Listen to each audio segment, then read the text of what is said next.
that's for sure, and you really want to utilize some of that veteranness, if you will. Veteranness. Either way, you get the point. He's been around the block so many times, he practically lives on the block at this point.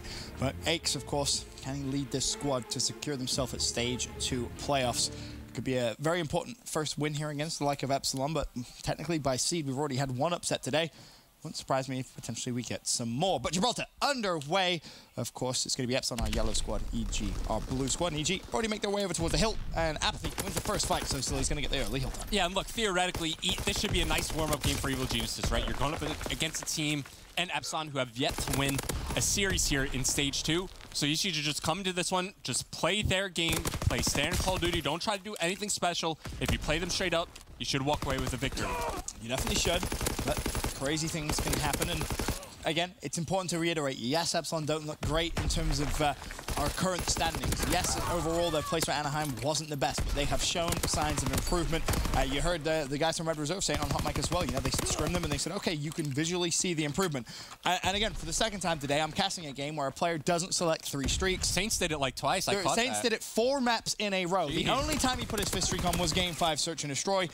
It's small things like that, which I feel like you never know, right? Like, you go on a good sequence, you get a spree going, you start to earn those score streaks, and it's like, oh, I only got 2 of them. Where's my fighter pilot? Especially on a map like Gibraltar. Especially on a map like Gibraltar, we've seen how impactful streaks really are on this map. Like, fighter pilots could change things, but look, regardless, it's a fantastic start for EG. On the Fort Courtyard hardpoint, they get like roughly like, I don't know, like 35 seconds.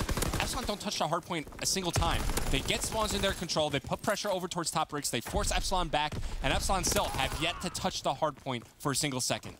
Yeah, pretty rough start for the European boys. Vortex, though, tries to turn things around. Assault there to instantly trade him out, and with 25 seconds left, the hill has been neutral for a long period of time. Almost a minute has been bled off the clock after just 2 hills, so just tell you just how neutral that hill has been. It's the rotation, though, that you look at, because EG, of course, they're going to find this final 10 seconds. Can they win the first few gunfights, though? Maybe try and dictate the spawns, get Epsilon spawning out. Yeah, I'm looking at number 8 on the minimap, and I'm wondering why Dave is like being so active on the map. Like, you have the rotation one, you have the early positioning, you should know exactly where you want to be, what kind of crossfires you want to set up to try to stop EG in this transition. Now Epsilon, they're going to get their first couple of ticks on the board, but you see EG setting the break, sending nobody through cave, instead trying to fight right up through the front, and for good reason. Assault kicks things off as he shuts down Hawkey, but here come the kills, starting to come in favor of Epsilon. It's all down to Silly here, trying to maintain this forward position, but here comes Dave. Does wind up falling after. Yeah, he caught the grenade and he tried to force like Silly to kill himself with the grenade. But now that second wave, EG are now pushing through. That was so smart from Silly just to trade himself out, recognize he was basically good to dead, threw the nade on the floor and forced Dave to chase and ultimately sacrifice himself. EG, though, they will break through Castle Road. 20 seconds left. And so far, the damage has definitely been done with just 3 hills gone. If you look at that scrap time, it should be good to go to EG. So you're going to have a 91 to 22 point game in favor of EG. You obviously mentioned that you caught up with that before the game, and he said, look, we're not giving anything away. We're going fully as hard as we possibly can. This is a great start, especially considering Assault is 10-3. I know we actually led this division in terms of KD coming in, and well, it's performances like this which are only going to help. Absolutely, especially on Gibraltar, where it's typically all about your AR player. You love to see Assault finding success early on this game, but this is a big opportunity on this hardpoint right here for Epsilon. And of course, as soon as I start to set the scene, they all die, and they lose all the position they had. But look, coming into this hardpoint, even though you kind of wind up splitting the time on Castle Road, like, you had EG pinned back in the cave side of the map, right? You had early positioning over towards turret, and we've seen, especially at Anaheim, how deadly that type of setup can be when you trap the other team over towards cave. Right. Epsilon had the ideal setup going, but it only takes 1 wave, 1 push from EG. All of the Epsilon members die, and now EG building this 80-point lead. At the 12-6 at this moment. Assault still continuing at 13-4. EG, they're just kind of having their way with Epsilon after this first rotation of hills. There's no polite way of saying it. They're just outclassing, and obviously it's hard to really read too much into this one, but as it stands, Epsilon. I could read into it all I want. Look at the slang from Epsilon. You have Reedy at -9. How does Reedy have a total of 13 engagements right now? As in comparative to where they stand in the rest of the day, right? It was a poor Anaheim from EG. Let's not beat around the bush, right? We expected something a little bit more. We didn't expect the world from them, but we definitely expected more. We didn't get that. We expected top 6. Which to me is the question for EG now. You've heard a lot of players say, oh, well, they've managed to give themselves such a big cushion. I don't think a cushion is really there. You have 7 games to play. Yeah, but like a 1-game cushion. It's not that much. No, not at all. It isn't. So for me, I don't know whether we've secured them in playoffs. You know, obviously no one is secured yet. But when we kind of go through our predictions, to me, EG isn't safe just yet. Yeah, if EG come out and play like they have been throughout Stage 2, I'd say they're sitting, you know, pretty fine. But as soon as we start to set the scene about EG, Epsilon started to come rolling back into this game. Now they're only down by 36. Vortex just went on a nice little spree. He earned himself a glide bomb, which they're going to use right now. Definitely would have loved to see him save it for later. I mean, look, there are 5 seconds remaining on pit center. You call him the glide bomb. If you can converge here on the spawns and get them in your favor, then yeah, 100% it's a great glide bomb call. But we've seen time and time again where teams would invest streaks on this Fort Courtyard hardpoint, and they get nothing done from it. I would have loved to see him just stack, you know, try to play for spawns, stack the top side of the map, play for spawns, and then save the glide bomb for the rotation towards Castle Road. It was Hulky's turn as well to try and get some streaks of his own, but ultimately shut down. And this is really where EG excelled in the first rotation of hills. The way they were able to just lock down that second. They got like 40 out of 60. They got a serious amount of time. They broke third very, very quickly. They held that for a serious amount of time. For Epsilon, of course, pressure on. You really have to look at the rotation towards the third hill. For me, is going to be key here. It's where they can come back into this game. You just cannot get broken. This is almost impossible to break now. You look at Courtyard, 15 seconds left. You've given up all the time. Just don't give 8 streaks. That's priority number 1. Get yourself set up on street. Try and win the first engagements. And then from there, lock down that hill. Absolutely agree with you there, Benson. And now you're starting to see EG. Last time they were in this position, they didn't send anybody through the cave side of the map, right? They tried to all fight through the front. This time around, it's going to be Silly trying to fight around the back. Was he spotted by number 5? Yes, he was. So that's going to be a crucial kill for Reedy to get. Now he doesn't have to put all his attention over towards cave, and his teammates could also focus towards the front side of the hardpoint. It's going to be EG setting up the break, but you have to also keep in mind, just like you were saying, Ake's working towards some streaks, so he's going to be playing a bit more reserved here, allowing his teammates to initiate the action and hope that he can find like a cleanup kill here or there. Yeah, he's just looking for just scraps. Scraps a big fight, but not going to find it. It's Reedy that gets the pick himself. I know Reedy had some travel issues. I know he didn't really get the best night's sleep. He got in today as well, so impressive stuff from him, 10 and 13. Sometimes you see that kind of affect players in a negative way, but for Epsilon, they are roaring back into this game. We got ourselves a close one as all of a sudden, from what was a very one-sided game, turned into just shy of a 30-point lead for EG. Scrap time, the final 10 is going to go to Epsilon, and this is where if you're an EG fan, you probably start to sweat. And this is actually a nice 10 seconds for Epsilon to get. Now, the big thing to keep an eye on is where Reedy is going to push after he gets the remainder of scrap time. He should push out towards the middle of the map, right? We were just talking about it last time we were at this hard point, how it's tough to fight through the cave side of the map. You're limited on area to work with. You're forced to a small choke point, and now Reedy's going to get caught out mid-map. This is a great setup here for EG. App doesn't want to take the shot yet. He wants to make sure he wins a gunfight. Well, that's one way of securing it, right? Just stick the enemy. But Reedy did such a good job. He actually won the first gunfight on Silly, who was stairs. So it's just given Epsilon this big chunk of time because there was no one from EG that could actually challenge it. Now the challenge is going to come through. After the first through to the party, run straight through the smoke grenade. Teammates, of course, have won the fight on the hill. It's going to be Hulky up top. Apathy cleans him up. 20 seconds left. EG retake control. Yeah, this is a relatively close game. Even if EG get the remaining time on this turn hardpoint, it's only going to be a 40-point deficit that Epsilon face. Now you want to start to invest this time in the early setup. Start to play corners over towards that upcoming hard point. It's going to be aptly playing around the side. You see EG fighting from where that third hard point is located, just trying to find these kills in transition. And also keep in mind, last time we were in this situation, Vortex went on a bit of a spree, earned that glide bomb. Let's see if he could do it again. Again, to your point, though, spawns are so crucial here. Yes, the hill time is going to be massive. You just kind of want a 50-50 split it if you're Epsilon, and the first gunfight comes through. It's Dave that shuts down Silly. Assault, though, with the trade. Reedy finds a trade onto Assault himself. App tries to push off, but Reedy gets himself a double, and now the hill completely neutral. Epsilon could be good to maybe get a little bit of time here. Ake's doing everything he can to try and prevent it. A 20-16 game from him so far. Hill still completely neutral. The saving grace for Epsilon in this game have been the fact that despite so many opportunities for Evil Geniuses to get fully streaked out, they're unable to capitalize on that. You remember last time it was Ace, 100 points away from the glide bomb, gets shut down by Reedy, and now we find ourselves here. It's a 50-point game with 15 seconds remaining here on the pit center. You have Epsilon with early positioning towards the upcoming hard point, and it's all going to be about the rotation after that. They can lock it down. If they get their ideal setup going, how are they going to find a way to win the rotation towards the future Castle Road? The problem is the pressure is still there from EG. Epsilon would have loved to have been able to just kind of force EG to spawn so far out. So these first couple of waves are massive for Epsilon. Vortex only able to find one. Early hill time, of course, will go over towards Epsilon, and they need to turn this into a money hill. And if I'm going to be honest, they're also going to need streaks, because if you're EG, you could basically say, all right, we'll try and contest a little bit, but we'll ultimately rotate, and we'll force you to try and break us if you want to win this game. Yep, absolutely. And it was a smart reposition from Hulky. You saw him Epsilon playing up over towards the top ladder. Peeked out, saw like 2 players coming out on the bridge. Instead of re-challenging and re-peeking, he calls for help. His teammates push on up, and now with less than 30 seconds remaining, EG can no longer win with the current time remaining on this hard point. Epsilon, you want to try to tick off maybe 10, 15 more seconds, and then try to win the rotation towards Castle Road. I mean, this is going to be damn near a tied game. It's going to be 3 points if they pick up every single second, which, to be honest, if you're Epsilon, you need to. Who's close to streaks, though? That's the question. Basically, it's this man, it's Dave, and he isn't even that close. Just 260 out of 700. He's going to push up, see if he can try and find anyone from EG. Number 3 might spoil this. Oh, Aches has missed a lot of shots. Vortex is going to challenge. Now, where does Aches spawn? Watches his kill come for a moment. Ultimately, still spawns favorable. Spawns good. Up top, back 228, 214. Epsilon, time is of the essence. You have 1 push realistically here to try and break through. Have they brought smoke grenades out? You see, they don't have time to rotate. You're essentially going to have to go through bridge. There's the first smoke that does come through from Epsilon. The kills traded left and right, but that could be the final nail in the coffin. EG live to fight another day. 3 more seconds, 1 player here, maybe to contest. It's gonna be Vortex, he falls. EG will hold on at the very end. It was getting pretty close there for a moment. It was a very strong start for Evil Geniuses, but Epsilon, moments in that game where they start to roar back and climb back, but unable to put the lead in their favor. But definitely opportunities for them, and all things considered, that's a solid map from Epsilon. Think about this from Epsilon. If they hadn't played the first hill, right? If they just said, the very first hill of the game, they just said, all right, just play for spawns. Everyone push street, just trade out, get control of the spawns.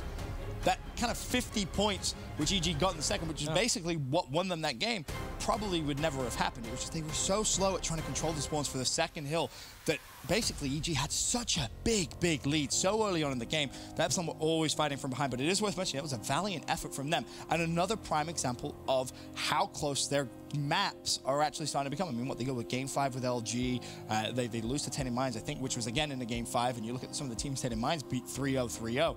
I mean, they've definitely improved, but again, it's all good and well improving. You've got to start winning maps, and you've got to start, more importantly, winning series. Yeah, I certainly agree with you there. And you also think about all the different sprees that EG members went on and unable to get streaked out. It was Assault early on. He finished like around double positive throughout the whole game. It was Aches with that 1 interaction against Reedy. So there were moments for EG. Had they earned those streaks, they definitely could have snowballed the game in their favor. But some key engagements go in favor of Epsilon, allows them to stay in it. Now, the worrying thing for me is coming up next is going to be that St. Marie Dumont Search and Destroy. Yeah.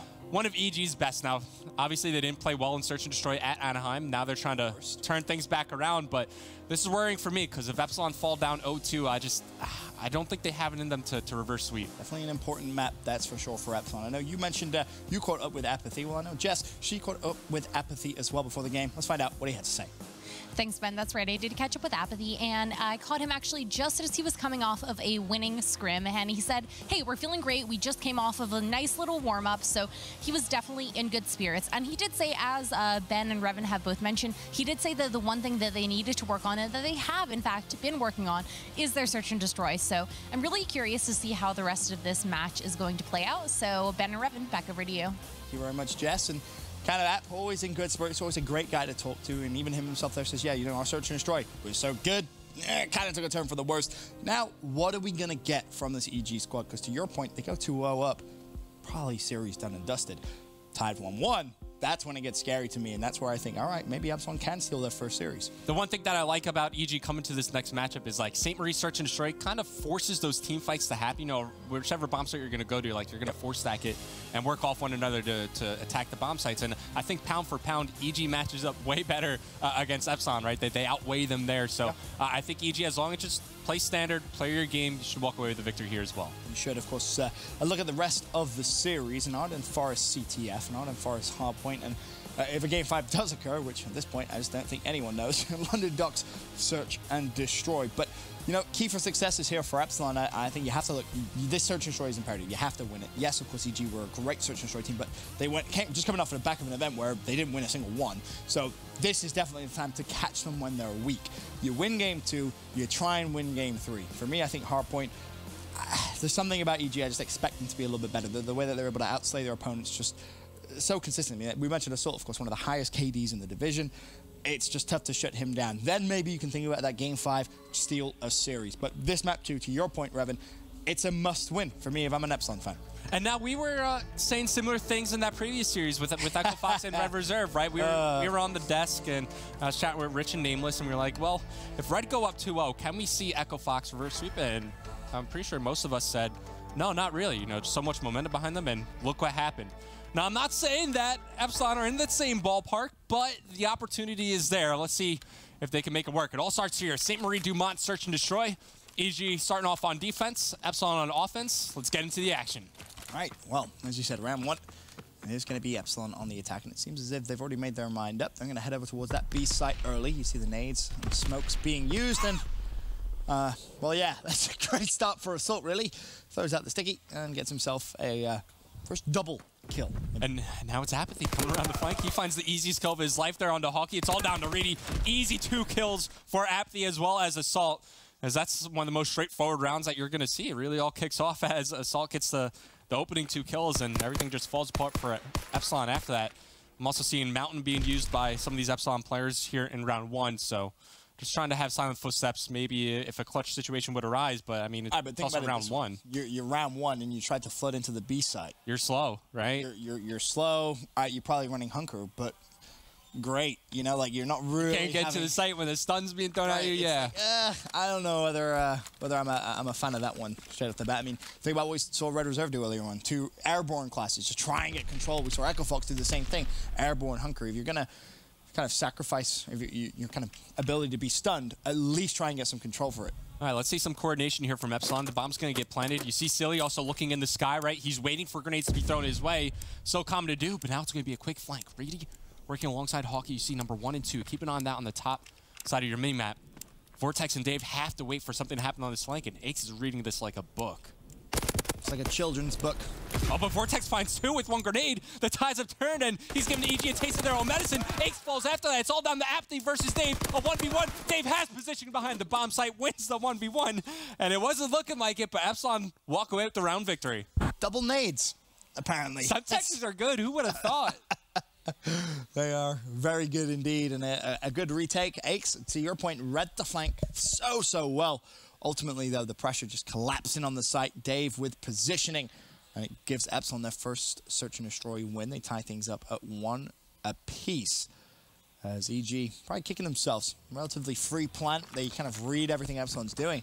But again, that double nade comes through and kind of gives them the advantage straight back to them. Now, of course, though, Epsilon back on the attack. We saw the B push not really work out in their favor.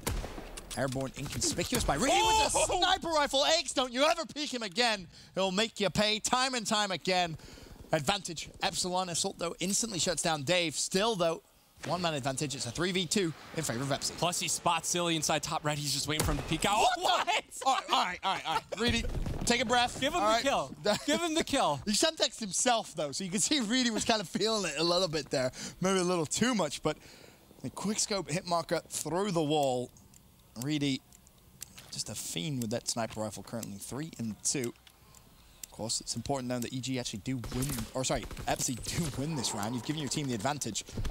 Just don't throw it away. They know where both players are as well, as Reedy's just... At this point, he could unscope and just shoot, and he'll probably hit something. It might be his own teammate, but whatever. He still looks cool. Go for the blind no-scope. Reedy taking control of the game himself there. As Epsilon have the advantage now in the search. Now it's EG's turn to go on the attack, and we'll see what they have up their sleeve. Wouldn't mind seeing another A push come through. I know, we're both fans of seeing teams push over towards the A bomb site, and now is the point in the game where I feel like teams are starting to iron out exactly how they want to approach the attack over towards A. And for me, the key comes down to one, smoking off that cross from top red. That allows you to safely, relatively get that bomb planted. And then you need to extend forward, right? You need to take control of sandbags, where we just saw Vortex playing. But the fact that Reedy picks up those 2 kills and the second one was on Aix could actually be a bit of a turning point, because obviously there's bad blood between both those players, and it's just going to add that little bit of extra fires. More nades being thrown into the bomb site. 3 fall early on for Evil Geniuses. It's all down to Aix. And bear in mind, Aix actually gets a team kill in there as well, so it's a 1v2. Could have been a 2v2. Spotted. Hawkey jiggles, backs away. Wisely done. Reedy has bombed down as well. So in this situation, all Reedy's doing is saying, I'm going to hold this angle. You know where he is. Get to me. Wrap to me. We have bombed down. Realistically, there should be no reason. Like that. Smoke spots. Beautifully done. Sneaky man. That, when we talk about prep work, that's what we mean right there. Question is, can he get the bomb quick enough? He's checking his corners. Not going to matter too much. A wonderful spot, though, from Aix, but ultimately damage done early in the round. Nadespots.com. Aix has been on that website all day long, and this is Reedy. You see the little gap sees it on the right-hand side of his screen. But come on, Pat, you got to throw better smokes than that, man. Like, you can't be leaving. You can't be leaving gap. Kidding. No, the idea was definitely there, and he executed well. Just one small gap. Reedy crawls on up, gets the window of opportunity, makes Aches pay for it. Now Epsilon, they're starting to build some serious momentum here. I mean, keep in mind, when we were setting the scene coming to this map, we were like, this is one of EG's best maps. You know, they've done a lot of prep work, and now here, as the action is unfolding, it's Epsilon with a 2-round lead. Silly is yet to find a kill on this map. I feel like you have to reiterate, EG coming off a very poor event for Search and Destroy. On the flip side, Epsilon, they should be confident. Another team kill comes through.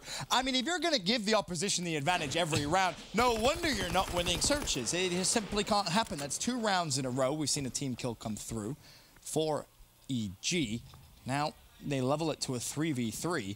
But EG, they've slowly wrapped over towards, or sorry, Epsilon rather, they've slowly wrapped over towards that A site. Does anyone spot them crossing?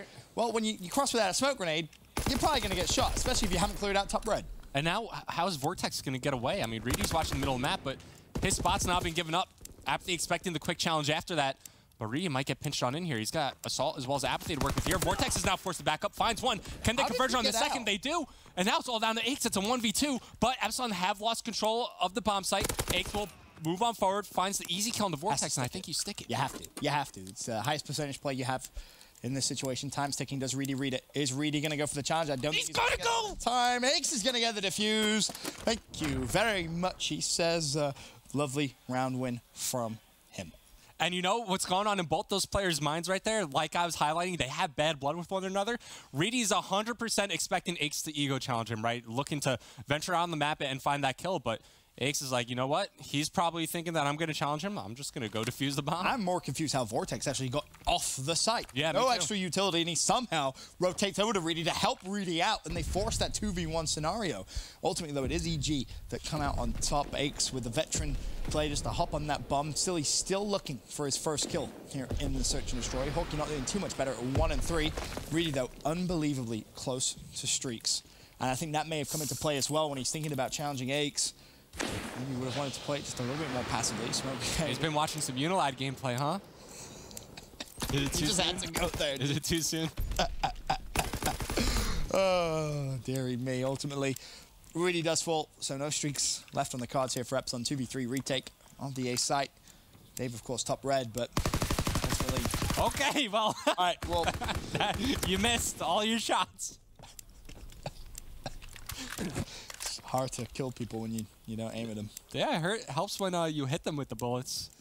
As while this round is over, we were just hyping up that Epsilon. We're building a 2-round lead. Well, that lead is now out the window. And keep in mind, when EG are not team killing their teammates, these rounds are like relatively easy. They have what? 5 out of the 6 total first bloods in this game so far. So they're putting themselves in advantageous positions in these rounds, but they're giving up the advantage when they team kill each other. Yeah, who would have thought, right? For me, I want to see Reedy pull that sniper rifle back out. Had some success. Don't even aim in. Just go around shooting it. Just keep EG on their toes, right? Respect that sniper push and that sniper play when it's in his hands. EG have done good, though. They level things up. 3 rounds apiece. Again, in my opinion, this is a massive map for Epsilon. They need to win this if they're going to have any chance in the rest of the series. No, Aches has, of course, earned himself a streak. Just one so far, the glide bomb. And it seems like they may have actually set up in a way where they want him to invest it this round. Another double. That gives them all streaks, right? Yeah. Well, it doesn't get easier than that, Revan. It doesn't get easier than that. Nope. Another straightforward round. What should be here for Evil Geniuses. It's a 9 combined kill spree between these EG members, as it's all down to Reedy. The only player positive in this map for his team was looking like a strong start to this map. Is now all but dwindled away. We'll find one, but you got 3 more players to deal with. And I wonder if they're tracking these kills from Aches. Maybe they didn't know he had the glide bomb initially because of that bomb defuse. Maybe they weren't tracking those points. But now that he gets those 2 kills, you're starting to figure, okay, Aches is on a bit of a spree. We haven't killed him in a couple of rounds. Maybe we want to switch over to Mountain. And speaking of Mountain, Reedy's running it right now. Problem for Reedy. Time is ticking. He would have loved to have found Aches there, forced a 1v2. Spots App jiggles, runs away. Reedy desperately trying to make something happen. 24 seconds. Of course, if he had bomb in hand, it would have been a little bit easier for him.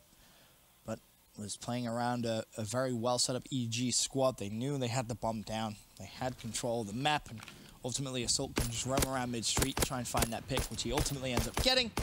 Advantage back over to EG. Yeah, once Reedy shoots at Apathy from the arch side of the map, Assault knows he has enough time to back on out and position himself at that white Jeep and just give himself that extra angle. Winds up being the kill that ends the round. But like we've been saying, it was 3-1 in favor of Epsilon. So that means it's been 3 rounds straight here for EG. Once again, just to reiterate, a 9 combined spree. Aches is fully streaked out. It's up to Epsilon here to find something that works here on the defensive end. I think Apathy did spot that player over towards top red. Hockey's getting a bit aggressive as well. So you see Epsilon, they're starting to fan out. Looking for information, trying to find somebody slipping. And that kill on Aches is massive. No streaks for him to use in this round. And it's huge as well because I think Epsilon kind of read that. Like, if we had streaks, what we're going to do, we're going to play a little passive. So they play so aggressive, hunting down Aches, so he can't actually utilize any of those streaks this round. Now you have the number advantage. You got to use it. Good beat him down. From Dave. App sneaks behind him, though, so he does keep it close. 3v2, of course, still here in favor of Epsilon. Where's Apathy's 3rd streak? We were just talking about this in map 1. Another player forgetting to put on that fighter pilot. It just upsets me. I mean, it is search and destroy, but you never know. On a map like St. Marie, you get a fighter pilot, that's a round win. End of discussion. Like, especially considering, me and Chance had this discussion, when you're playing well, I think, in my opinion, it makes it worse. He's on a 4 streak right now. If he earns the tier 1 and tier 2 streak and got enough points to earn tier 3, that's just detrimental to the squad. Yeah, I mean, you're not wrong. Well, Apathy will die before he's able to earn the streaks, but, you know, just to your point, you're not wrong. It's something that could, I mean, you're playing well, you get those streaks, like you put them on to help your team and give you advantages in upcoming rounds. I get if you misclick in map 1, right? But to not have... I get like not changing your reticle, like not changing the reticle like to the dot, like I get. Like that's an easy mistake to make. Something like putting on a 3rd tier score streak, especially that's so impactful. Like it's the best streak that you use in competitive Call of Duty, and it's just a bad mistake to make. We're 2 for 2. In terms of series of players forgetting to use streaks, it took Saints 4 maps. How long until Apathy realizes? Probably if you're... I'm going to tell him after this. No, you're not allowed to. I want to see how long it takes the man before he realizes, yep, I don't have that 3rd streak. As it stands there, all tied up, 4-4. Vortex making his way over towards A. Reedy has pulled out the sniper rifle. This is where they had a ton of success. No, Reedy is 9-4, by the way, here in Search. The 1st streak's going to be used. You're dead. Hawkey just tries to lie down. He made the right decision there. There's no point running around. You just give extra information away. Unfortunately, though, Aches has some good eyesight there, apparently. Spotted him and gave his team the 1st blood. It's those glasses. Give him X-ray vision. Reedy looking for 1st blood still. Take a look at his class as well. Airborne, Inconspic. Shoot. So any nade thrown his way is either going to slow him down or it's going to kill him. Shoot. Artillery barrage now called on that A bomb site. That's going to take out the planner Dave, but meanwhile, Vortex, he slipped right past Aches. He could find some crucial kills here to maybe swing the round to a manageable position for Epsilon, but you only have 20 seconds. Reedy finds the kill on the Apathy. It's a 2v2 without Artillery barrage. It's going to expire right about now. Does Aches use the fighter pilot? I feel like you've invested 2 streaks, right? You're now yourself in a 2v2 situation. You either have to... Plus, you know Reedy doesn't have... it's Mountain 1. This round has gone terribly for EG. The pistol! The pistol switch! No! I thought he was forced to no-scope, essentially. Does he have the angle on the bomb? Vortex, he sees the cross. Can Aches stretch this?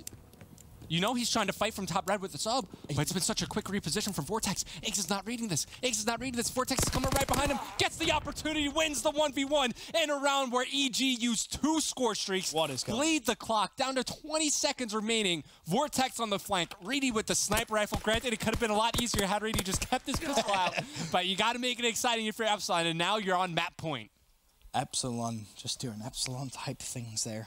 You just think it could have been so easy, but I'm a big fan of seeing Reedy with that sniper rifle. You see the impact he has with it. It's just so vital for Epsilon's success so far on this map, at least. I mean, he's playing so well as well, just statistically speaking. 10-5. I've sung the guy's praise since joining this squad, and I'll continue to do so. I think a phenomenal player. On the flip side, Silly's still struggling at 107. Walkie's still struggling at 206, but 1st blood comes in the form of Reedy. It's a nade that shuts down Silly. Assault with the trade makes it the 3v3. Apps there to shut down Dave as well. Immediate advantage goes back over to EG. As I say that the trade for Hawkey shuts down Aches. Now it's Reedy through the smoke grenade. He's going to find App. It's a 2v1. The chance comes through. Assault's going to get gunned. And Epsilon tie up the series 1-1. No 3-0s today for us, Raven. I was worried once he saw Dave push through the smoke and fall to apathy inside the bomb site. I thought that round was going to swing heavily in favor of EG, but that pinch winning that engagement over towards back ammo swings the round in favor of Epsilon, and a nice two-piece at the end. Reedy goes off that entire map, and we were setting the scene that Epsilon had no business winning that map, and they come out, they prove us all wrong, and let's see if they can build off it now. That's the key. Done well. You level things up 1-1. We said Search and Destroy was their key, just simply because of how poor EG have looked recently in that game mode. Now you head to a CTF, where I think it's so important when you keep the pressure on this EG squad. If there was a time for Epsilon to really come out and get their first win in the Pro League, it very well could be right here, right now, against the struggling and hurting Evil Geniuses squad. And bear in mind, EG need their wins if they want to secure their spot at the Stage 2 playoffs in the top 4. When we return, it's Capture the Flag, Arden Forest.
been waiting for this moment, and it's finally here.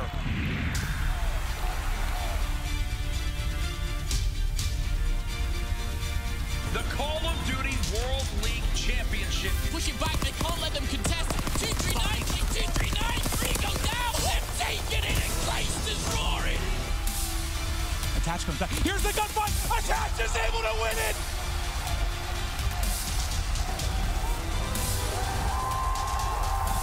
That's how it's gonna end! That's how it's gonna end! Ladies and gentlemen, welcome back to the Call of Duty World League presented by PlayStation 4. It feels so good to be back. Division A, Week 3. We've already had one game under the books today, and of course it was a bit of an upset.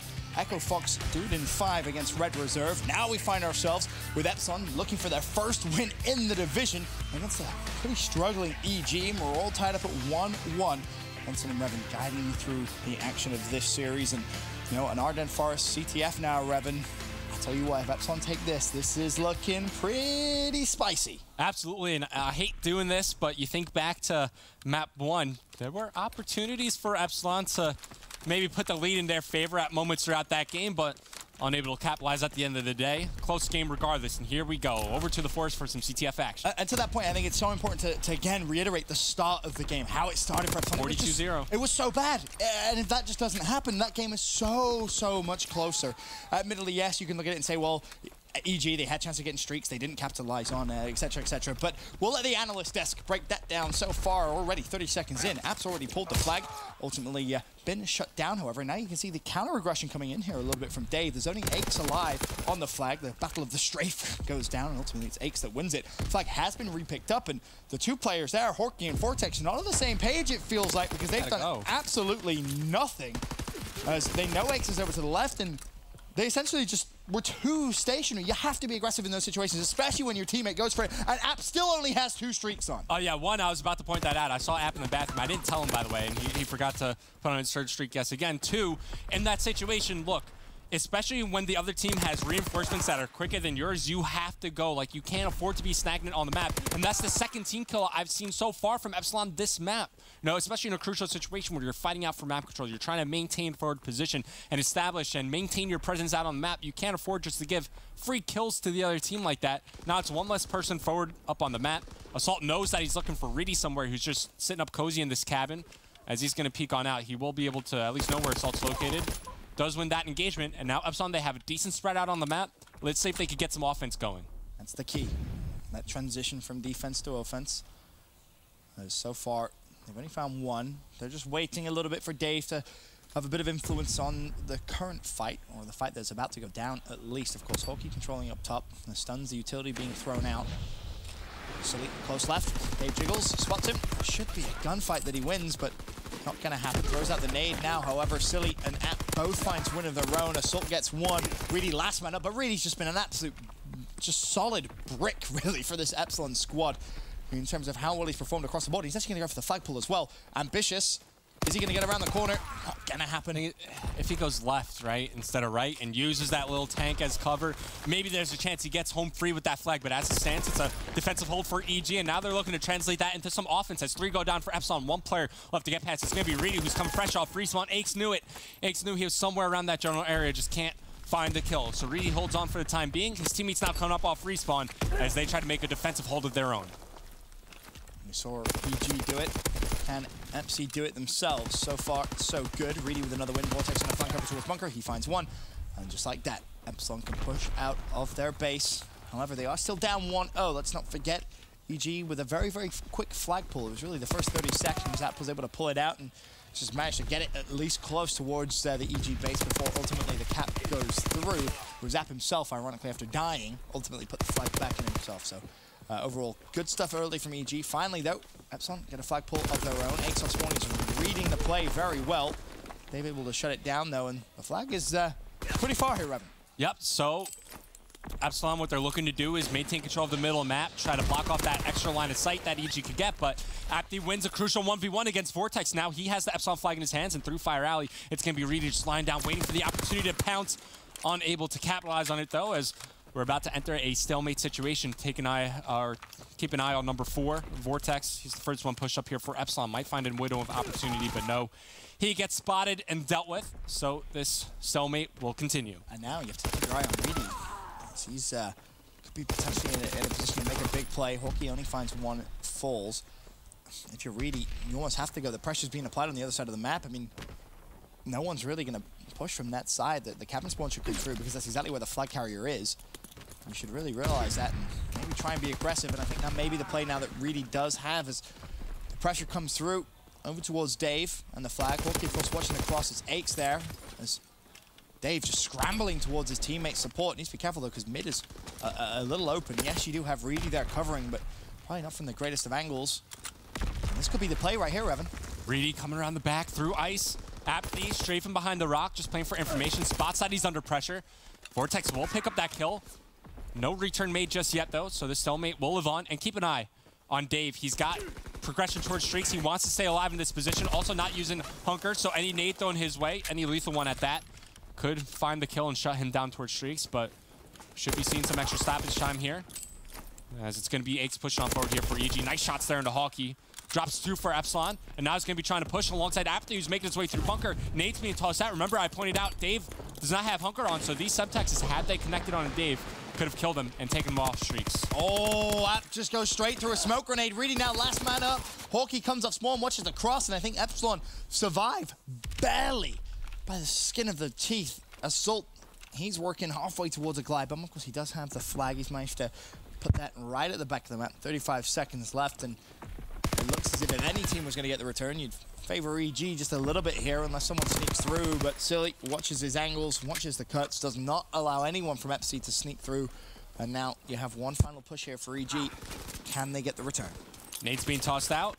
Silly's trying to create an opening, and there's the first kill. Aches, as he takes down Hawkeye, he's going to push on forward. Does find Dave, can't pick up the kill though, and Vortex from behind is going to shut that down. So with 10 seconds remaining, I don't think Vortex is going to be able to get there in time, but worth a shot. As he falls, yep, this is going to be going into the half with EG at a 1-0 flag lead. And look, throughout that stalemate, EG did a great job of just making sure that they are counting the players, who's alive, who's dead, on the side of Epsilon, and also making sure that nobody could sneak through, right? They had a good spread on the map, all lanes, all angles covered, and their flag carrier was only pressured like one time. That was when the Epsilon were setting up the pinch through back ice and through that gap and cut. EG dealt with that pressure, and from then on out, like, their flag carrier is just safe. And importantly to note, Assault close to streaks as well. So we'll see how he starts off this second half. If the EG is able to get some streaks, you would think it could be the catalyst, or at least enough to put this CTF to bed. You see him 550 out of 700. How is he going to start the first, or sorry, the first part, at least, of the second half? Vortex spotted, tagged up. Not going to find the pick just yet. First couple of kills already come in favor of EG. Assault tagged up, though, so have to play his life. And if you're EG, you should be looking to go, right? Ramp on the pressure. You know there are only 2 remaining members up on the map. Push on forward. Establish some control. It's just Vortex here with the SMG trying to maintain control of the cabin wall. He's about to get pitched from the side, taking fire from multiple angles. And now, as he falls, EG could safely push up from the bunker side of the map. Assuming they can get past Hawkeye now. Assault, he just wants to stay alive. You already mentioned his progression towards streaks, unable to finish the kill there. And now he's taking heavy fire, forced to back down. In the meantime, his EG teammates up on the map, they're falling as well. It's just Aches left alive here over towards the top platform. The other 2 coming up off respawn. And Epsilon still playing very reserved here, even though they're finding some kills to venture out on the map. They're just choosing to stay on their half. I think a big part of that is Aches controlling that ruin side. He tries to peek through, doesn't find anything at all. Assault still playing slow, and he's running out of ammo. That's a good point, actually. Didn't even spot that. He's gonna have to win a gunfight relatively soon as App finds 2. Assault got one full clip left. 30 shots left. App, though, on the flip side of things, wants to put the pressure on. Vortex turns around, finds it. Now, Assault, he's played passive the entire first half. Question, can he find a gun? 30 bullets left. Still looking for that first pick. It's been 1:30, by the way, and he's had pretty much 0 impact on the second half. I can imagine Assault right now on the team comms. Yo, Aches, get over here. I got a team kill you. I need ammo. He's just going, what for? Running out of ammo, but still maintaining that progression, and that's the big thing. I think you can clearly see that Epsilon know that he's working towards streaks just by the fact of how patient and how slow they're playing this half. I mean, I don't even think they've seen what the middle of the map looks like yet on the second half. They're really trying to focus, and maybe they're tunnel visioning a little bit on getting this kill on Assault, who only has 18 bullets left to shoot. Teammates still finding the picks. Assault has managed to slowly but surely work his way from bunker over towards the Epsi spawn. There's the first pick, 25. An assist will do. 7 bullets. Silly's there. Hell, even a flag touching a potential kill with that would be a little bit better, but his teammate's going to get it. Now, this would be the perfect time where if they're able to get the flag back across, you just let Assault team kill. That's why Assault's running back here with progression too, so... I mean, what's Ace's progression? Yeah, give it to Assault. You give it to Assault. You make sure... Yes. Or is Ace just going to be greedy and say, I want it, and then you have 2 players close? Pat's like, no! Oh, okay, all right, I'll give it you.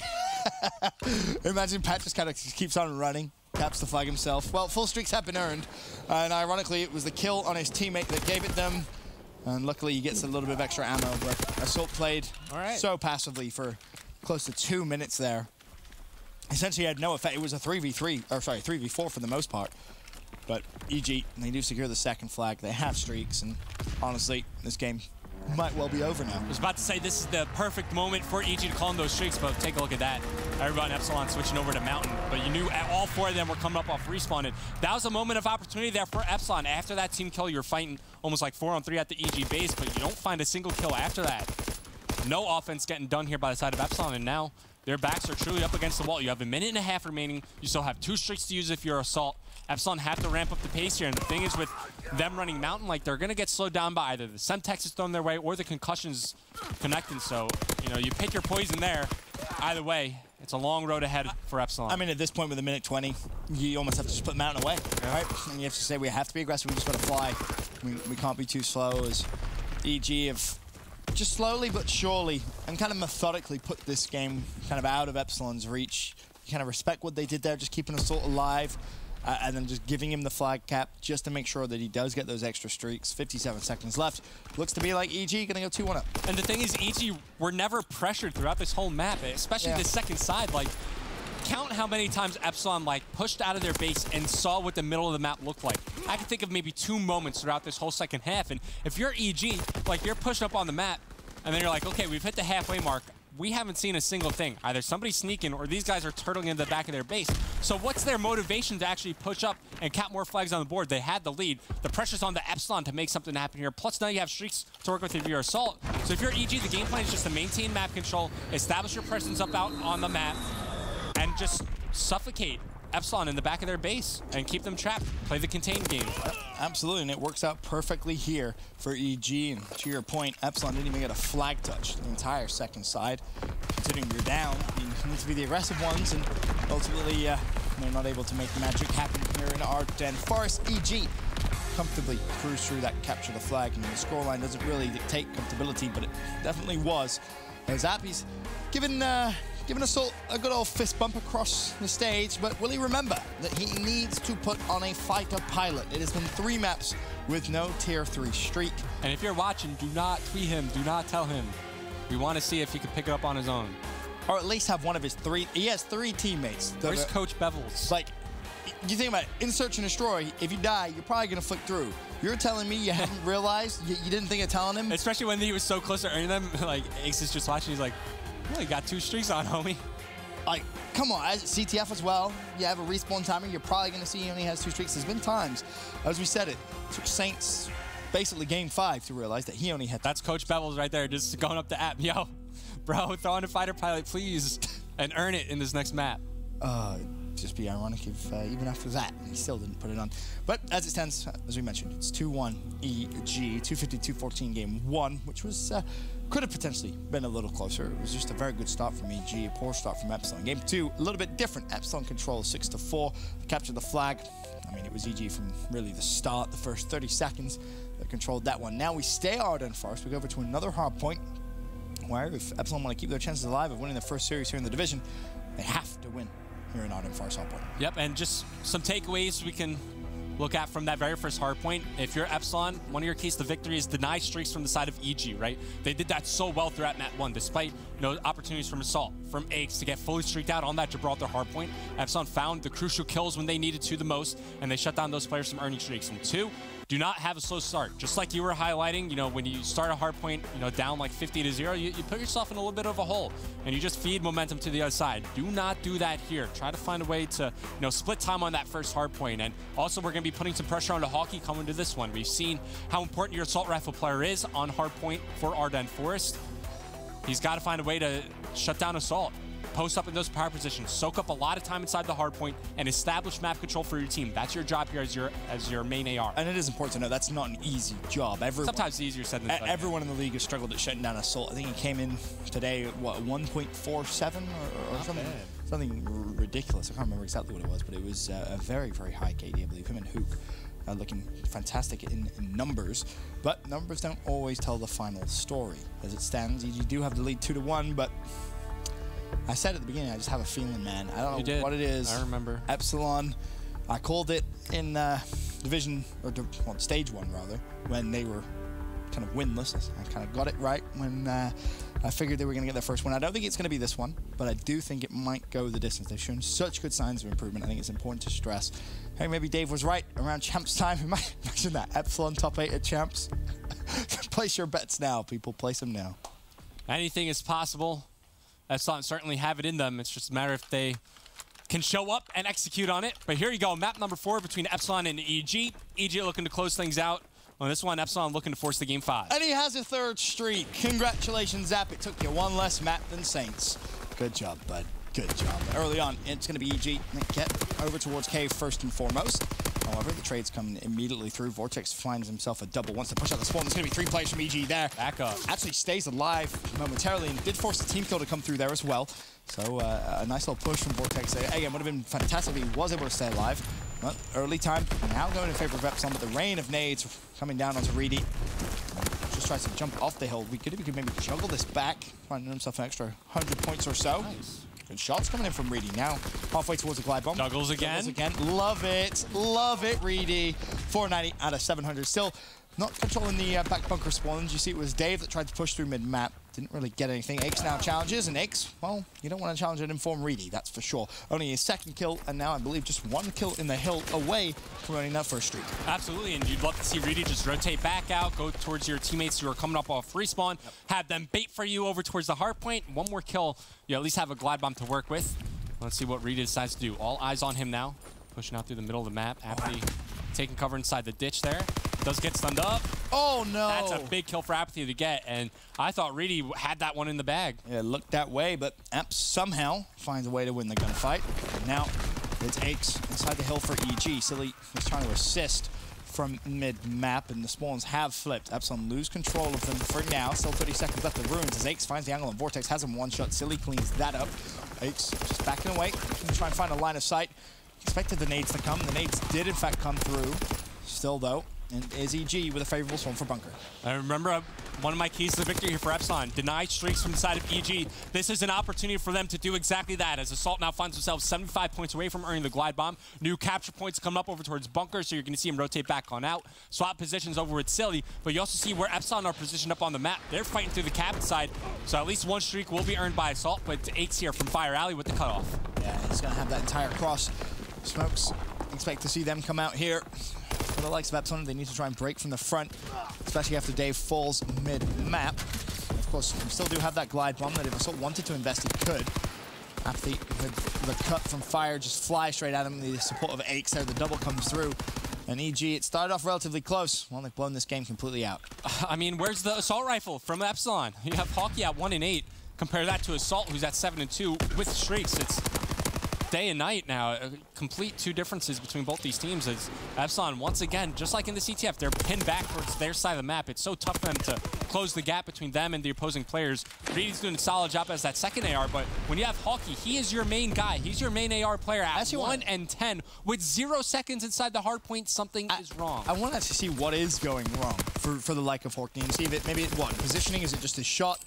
As we turn over, he does find his 2nd kill. Of course, we saw Joe in Game 4 have a relatively slow start in the first series, but this may well take the cake. 2-11, things really not going his way. Assault not going to get tier 2 or tier 3 streaks, but similar to Game 1, Revan, it was close, right? Epsilon, they did such a good start, and then all of a sudden, EG earn themselves a massive, massive lead. Yes, of course, you know, Bunker is a very common money hill, but it's important for Epsilon to come back into this one now. At least get some kills, right? Get some slaying, get a little bit of momentum back in it. And now it's going to be Rita to answer that call. He's on a force free. He's got the hot hand, maybe working towards some streaks as we look ahead in the future. East Road, not a lot of time gained by either team here. Just a nade fest, trading kills back and forth. As now it's Hockey. We just called him out. He's starting to step up. 3 kills go in favor of him. And now he's, you know, 115 away from earning his own glide bomb. Get the capture points on the cave hardpoint. And for me, Reedy still being alive and on that streak progression, considering how well he played the first hill, was important. Everything we just said does not matter anymore. No longer matters at all. Well, we go over to Cave, 106-44. The point lead for EG. EG doing a good job denying any streaks whatsoever from Epsilon. Some crucial gunfights. Reedy's been close twice, bear that in mind. App won a big 1v1 on the rotation that we saw Reedy take from first hill to second. How different the game may have been if those streaks had been earned. Hockey tries to break in. Hardpoint's going to be contested. Looks to him just pop off and juggle. Not going to happen, though. The challenge comes straight through. Vortex stuck in a horrible position.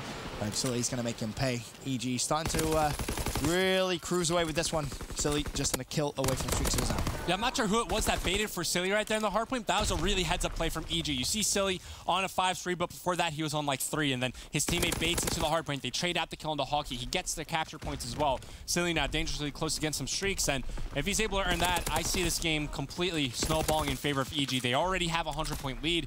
If you secure those full streaked out from Silly, then you figure they just run away with this game. I mean, before 8 dives right there, it was a combined 10 spree between the players on EG. Yeah, it was definitely a lot. Keep your eyes on number 6 on the rotate. Oh, sorry, number 8 there, rather. We'll see exactly how close to the streaks he does get. Of course, App is there, willing to support. Assault finds a pick on there to Vortex, so still relatively close for some extra streaks. Dave tries to fly through. He's going to get shut down. Hardpoint's going to be contested.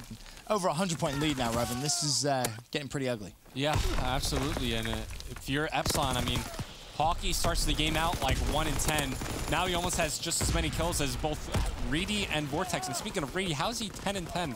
Like, we noticed this on the first hardpoint map, right? Where he was what, like 9-9 or something, like so low on engagements compared to the rest of his teammates. I mean, look at that. He's got 22 total. That's as many deaths as Dave has. That's almost as many deaths as the Vortex has. Hockey's at 25 on his own. Like, if you're Reedy and you're having the most success on your team, you got to get more involved. Like, if you're the only one shooting back and, like, finding kills, like, you need to get involved in just, like, every single interaction. Like, especially considering he's been close to streaks twice in this game as well. Definitely would have had an extra impact, just 1 kill shy each time, and it's EG that did so well heading into Bunker on the first rotation, and it looks as if they're going to have similar success here in the second. And Epsilon with less than 50 points as we head over towards Bunker the second time. This has been an utter whitewash. Do we get tacos if it happens in the Pro League? I don't know. I'll have to ask the sales team if that was the deal they signed. I'm going to ask Jack. Call up Jack from Jack in the Box. Oh, that would be wonderful, because this is definitely looking like one of those taco-type games. As we say that, EG lose control of Bunker. Epsilon will find the final 15 seconds. We head up towards East Road. But again, this is one of those games where you just look at it and you think, it's done. It's over. Hawkey 10-20. Yes, he managed to just improve a little bit, but you can't start off that slow. I mean, I will say, we saw, what was it, Red Reserve when they matched up against FaZe back at Anaheim in a similar situation, and it took 0 going on, what was it, like a 15, 16 kill spree to bring them back into the game, like multiple sets of streaks. Like, that's what you got to do if you're Epsilon. And it's a tall task, right? Especially when you look at the slang that they're bringing to the table right now. Obviously, they're getting massively outplayed by EG, and it's just led to EG, like, when you're finding all these general kills out on the map, and then you just play proper hardpoint, like, the game just comes so easy to you. And like we've been seeing, it's been this 100-point lead for the past couple hardpoints for them. Yep. And it honestly just looks as if we may have ourselves a 3-1 type game. Of course, it is still possible for Epsilon to make something happen here. You just have to have highly unlikely, very, very good Ruins Hill, and make sure you hold the spawns and rotate over towards Bunker. It would bring you back. Of course, if you can just at least split time in Cave, but you know, you look at all of those factors that you need. Streaks are definitely going to be one of them. Really, the closest player a couple of times for Epsilon, and that's the catalyst. That's who you have to look at to really try and bring you back into this one. We rotate over towards Cave, though, and EG, they're already ready and waiting, set up. For me, this is a moment of time. I mean, just look at the massive difference you see between their main ARs. Look at Hockey, then look at Assault. Assault, who's +8, with 2 minutes inside the hard point versus Hockey, who's -10 with 8 seconds inside the hard point. It's a clear difference between both these teams. It's been nearly impossible for Hockey to find a comfortable position to set up on, and for the most part, it's been Reedy carrying the load at 15 and 17 with 1:02 inside the hard point. Then you look at the subs, like the subs have the engagements, right? That's what you expect to see on Ardent Force. Your subs just getting a lot of engagements. Look at Vortex and Dave, like they're getting involved in the action. They're just not winning their fights. Yep, basically that's what it's just come down to. EG almost closing out this game 4. Of course, for Epsilon, they showed big signs of improvement, really, in map 1 and 2. Map 3, not really. They were pinned in their base for pretty much 5 minutes in the second side of CTF, and here in game 4, Ardent Forest might just not be their map. Because, again, it's EG that have really controlled the majority of it. Minute 27 left on the overall game time, but I don't think it's going to go down to that. 2:20 EG score, 50 seconds left on Ruins, and again, the trade's just coming through so well for EG. App 35 kills, 25 deaths. Luckily, at no point did he need that 3rd streak, but he's played so well here in Ardent Forest. And now you're starting to see desperation attempts here by Epsilon. Look at how staggered they've been on these couple of pushes. It's been hard for them to group on up and get a good coordinated team push to try to break into the hard point. Their spawns have started to been staggered out, and large part of that is just losing general fights on the map, and a good overall setup from EG. They're covering the right angles. They're finding the proper kills on the map. Now just 8 seconds for them to close out this map and close out the series. They're going to do it. You see the spawns coming in from Epsilon. They're just too far removed from the action. Ix might get cut down, but it's just one more point. Not just yet, one more point. Someone's just got to touch it. I love how the music's still playing. Although this would be the greatest comeback ever, right? If Epsilon were able to do it, but it's not going to happen. It's EG closing out the series with a comfortable map for victory against Epsilon. It was looking pretty close there earlier on in the series, especially you thought after that search and destroy map. But EG, this is should have been a confidence series for them, and hopefully it restores a bit in the squad. It was a series, let's be honest, they could not afford to lose, right? You did so well the first 2 weeks. You gave yourself a little, small cushion over the rest of the pack, hunting down and chasing you for, of course, that kind of 2nd place position. Going up against a team without a win, you cannot afford to lose, especially after the first game of the day. You watch Echo Fox shut down Red Reserve, the team in front of you. A big result for EG if they want to secure their spot there in the top 4, and of course their spot at Stage 2 playoffs. They do it against the likes of Epsilon, but can they do it again against some of the bigger names? To me, Revan, I still don't know. Yeah, I'm in the same boat as you. You know, I'm not completely sold on EG being back. Keep in mind, they're going up against a winless Epsilon, so not much to take away from that series. There's still plenty to learn, and more importantly, plenty of Call of Duty action still to come throughout the day. Congratulations to Evil Geniuses, the 3-1 victory over Team Epsilon.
Evil Geniuses is able to dispatch Epsilon in a 3-1 victory. For a second there, honestly, it looked like we may have had an upset, but EG was able to hang on for a second. For a second, man. Maybe a millisecond. Okay, Chance. So when this little camera thing happens, I have to try to hype it up, even when EG smokes somebody. I mean, sometimes there's just no hype, Rich. Sometimes you're just like, okay, like, yeah, AG lost, what, their 9th S&D in a row? Not a surprise. Epsilon lost their, like, 19th series in a row to CWL teams. Not a surprise. It's not a surprise at all. That was exactly how you thought it was going to happen. You want to just talk about TK Splice? I mean, if you want to talk about this one a little bit, we can. Like, there's a couple of things to note, but we could move on. Either way, it's up to you, Rich. You're the host. Thanks, Chance. Absolutely love it. Let's talk about this just a little bit. EG versus Epsilon. When we talked about it initially, Nameless, we said, hey, look, this is kind of do or die for EG. We really did want to see them hold on, and they were able to do it. If we see Epsilon start to gain momentum here, EG having their doubleheader today, it could get a little bit shaky, but EG is able to get this one. Yeah, I don't think it was do or die per se, but maybe for their morale it would have been. But, you know, they have a close game 1. Maybe that little jitter's coming back into the league, and then they lose that game 2. But then after that, it was just easy for them. Dominated game 3 and 4. Assault had a big game 3. And EG, they just need to pick it up and search and destroy. That's their 9th search and destroy loss in a row. They get full streaks in that. I think it was Aches who got fully streaked out, and they still weren't able to close out. So they definitely have a lot to fix in that. But, you know, they're sitting at 6-2. They have a comfortable lead on the rest of the teams in the division. They should be fine. I'm glad that you did bring up the S&D, though, because this is one of the maps that we were actually talking about before we even did jump into the series. What do you think is actually going wrong here with the S&D? I think they're an average S&D team overall, and they've just had a lot of things that just straight up haven't been going their way. I mean, like a 6-4 loss, you switch up one round, like the round where Aches used almost all his streaks. If he just uses his fighter pilot and goes for that full commitment, you force a round 11, and then, like, who knows? They've had a lot of really unfortunate losses, but they've also had a lot of mistakes that they definitely need to clean up. I think that game they had 2 or 3 team kills, and at this level, that just shouldn't happen. Like, you can get away with 1, but 2 or 3 in the same game. It's little stuff like that they're not doing right, but overall, their strategy is perfectly fine. Like, some of their opening strats are more advanced than anyone else would see in the game. Things just aren't going their way. At some point, they'll bring it back together, and hopefully just win, ever. That would be nice at some point. Hey, look, they had a really good run at Seattle. Will they be able to get it back? Anaheim a little bit slow for them. They're in a decent place here in this division. A very good place. I mean, that's the thing. And one of the interesting facts about being in that good place here, when we see a lot of these teams that are evenly matched, the first thing we said when we sat down today, we don't know what teams are going to show up in some of these matches. That's very true. That kind of works into their favor. And as we see the standings at the end of the day, we're going to get even more insight to that. But one of the matches that really can impact the standings overall is going to be our next one. It is going to be Team Caliber versus Splice. I mean, this is going to have a huge impact. And Chance, you guys at home probably heard it a little bit when we sat down here, but before we even went live, Chance was like, I want to get into this matchup as quick as possible. Very excited for this one. So both of these teams coming in today absolutely were on the bubble. It's like, yes, TK is in a slightly better spot, but there's enough teams that are tied in just one game apart. They're like, if TK has one bad series, that could easily just cost them their shot at playoffs. But Splice, it's even tougher. They can't afford to have a bad series, and especially now that Echo Fox gets that win against Red Reserve, the pressure's on. The pressure for the bottom 3 teams right now, excluding Epsilon, they're going to have to turn up, and they can't afford to, like, lose series at this point. It is very, very close to do or die. So, yeah, this is the matchup to watch. Splice needs the win, I think, to have any hope of making playoffs, and TK needs to get this win just to keep that, not the dream alive, because they're very much in the realm of possibility. So, yeah, it's just an important one. Yeah, TK they need this win simply so they can just put themselves ahead of the pack so they don't have that stress to deal with of, like, do or die, we have to win this match. You know, every match becomes a stressful just series overall when you're sort of in that mix. So, you know, they want to get that W just to set themselves apart. And then you got Splice, who's been losing so much search and destroy. They're like a game 5 or 2 away from being top 4 in this division. So if they're 2, I believe they're 2-19 or something like that, something crazy like that in search and destroy. And that's kind of the story of some of these teams. They're very talented. They know what they're doing. They can't put it together in search, and that's why they can't close. 4-16. 4-16. 4-16. That's absurd. Yeah. That's an absurd stat. If you win 10% more of your search and destroys, you may be in top 4 right now. It's funny where we're at right now, and you can kind of hear it in all of the matchups for this division. We're like really close to saying do or die. We're starting to say how impactful some of these games can be.